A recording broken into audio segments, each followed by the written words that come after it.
Okay, hello Eurovision fam. It's Alesia Michelle. I am back and we are going to be talking about Slovenia's rehearsal.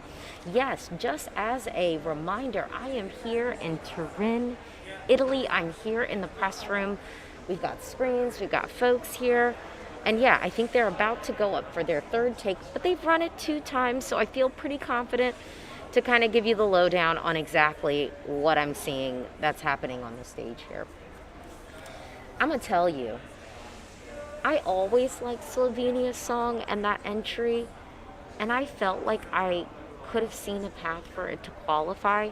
To me, this is the entry that is giving us that Dario Frere sort of vibe, with the energy, with the ability to have a band and kind of have this unit on stage. They've got a nice kind of personal story. I mean, they're high school students singing this very throwback 70s music and serving that vibe. So yeah, let's see. I've got a question here. Is the singer more charismatic and comfortable on the stage? I didn't think that he really wasn't before, to be honest. I think the way that he's sort of serving it is with this quirky charisma. And that type of quirky charisma, I think, has the ability to kind of transcend and pull a lot of casual viewers at home in, because, they're like, oh, you're like me. It's something where people can identify with it. Thank you so much, Susanna. Buongiorno. Okay, I'm working on my Italian. I gotta get better. Grazie mille. Loving your timely commentary today. Thank you for keeping us company. I always look forward to your reactions. Thank you so much for tuning in. And yeah, I'm going to be doing these after each reaction. So instead of you just kind of sat on a whole long stream, it'll help for people who at the end of the day are like, oh, I wonder what you thought about this act. It'll make it real easy for them to get to just what I was saying for that particular entry, as opposed to having people have to scroll and me watch myself back, because I think watching myself back is quite a bizarre practice, and anytime I edit a video I'm like, oh, it's a little bit bizarre. Let me just start off with the positives.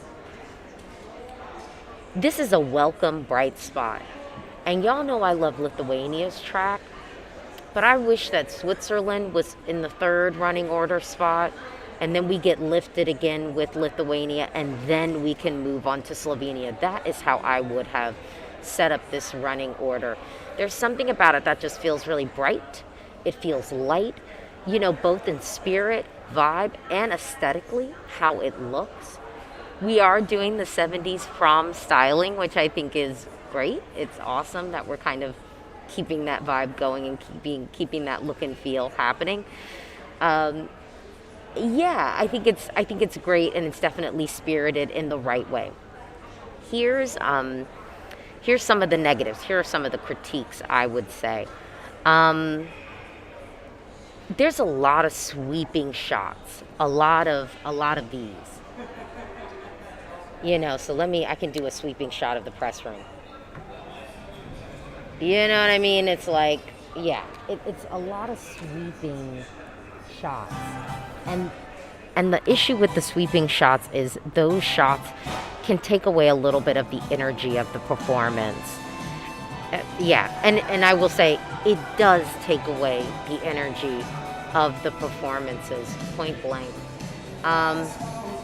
The other piece that I would say is, and I mentioned this before, because they didn't do it in the national selection, and I was like, when they get to Eurovision, they really need to think about doing this. And it is something that Dario Frere did very, very well. When we have our instrumental breaks, and we have our musicians doing sort of solo moments, the camera needs to be on them. When the bass solo happens, why are we not looking at the bass player's hands and then their face? When we've got the drum moment, why are we not looking at the drummer? It's strange. And then it also offers some visual diversity, and then allows us to showcase our artists point blank and showcase the totality of the group. So I think that that's a little bit of a missed opportunity. Will it be forgotten being followed up by Ukraine? No, because this is so different, with this throwback feel. I never thought that this performance would be forgettable. You know what I mean? I really thought this one was going to be good. It's quirky. It stands out. Their youthfulness. No one looks like them on the stage, so I think we still have that. Um, Thank you, Stephen, for watching. Again, Leo, thank you for watching. Um, Someone said you're sitting opposite. Yes, I am. It's Mihal. um, I'm gonna be heartbroken if they don't qualify. I mean, to be honest, looking at the run through of songs today, I think I'm back living in my world where this makes it. I mean, y'all know I like this song. Question, does the disco ball look good? It looks great. The disco ball looks great. It's very tasteful. It's really clean. Yeah. I think this will struggle to qualify. I mean, if it qualifies, it might. I don't know, though, y'all. I'm going to just say what I've said this whole entire time. They are young. They are singing throwback music that is going to feel very nostalgic for folks. The only reason why I worry about this is because Denmark didn't do well, and I thought Denmark was doing nostalgia really, really well last year, and they didn't make it, but they were on the cusp. But I also wonder if the youthfulness of Slovenia could help be that push to get them just over the edge.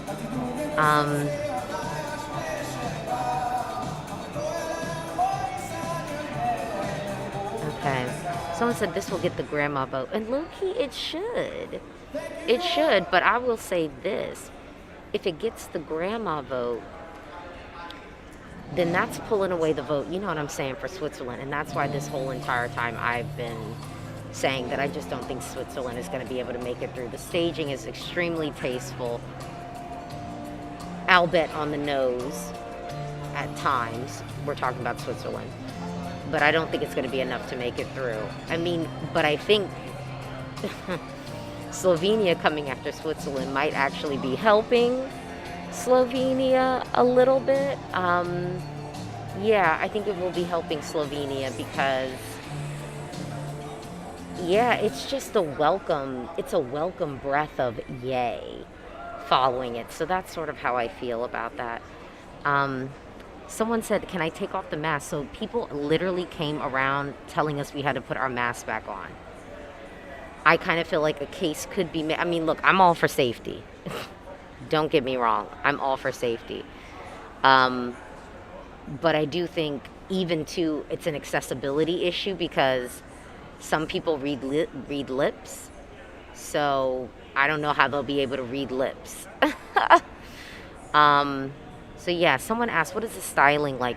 It's 70s styling. We're going with the velvet suits. We're going with the I can't even remember, but it's like, you know, the scarves as opposed to a tie. I love the styling. I think the fact that we're leaning into 70s disco prom is the right thing to do. So I'm happy that they're doing that. And the vocal was great. I didn't think that we were going to have to worry about the vocal with Slovenia, but I am happy that, in fact, I was proven right by that point. So we're actually able to see some of the postcards, but honestly, I haven't really been paying attention to them because I've been working in between. But I will come back and let you know what I think of the postcards. So we will talk about that when we get there. Thank you. No, I am not. I'm not. Okay. All right. Well, thank y'all for watching. This was my reaction to Slovenia's rehearsal of this first half. I'm not going to lie. I think of the first half, the best staging would probably be between Latvia and Slovenia for me. As far as like holistic, like, it seems to fit the song. It seems to enhance the song. And yeah, I'm going with that. All right, well, thank you for watching. I will be back here all throughout the day giving you my reactions to these rehearsals. Thanks.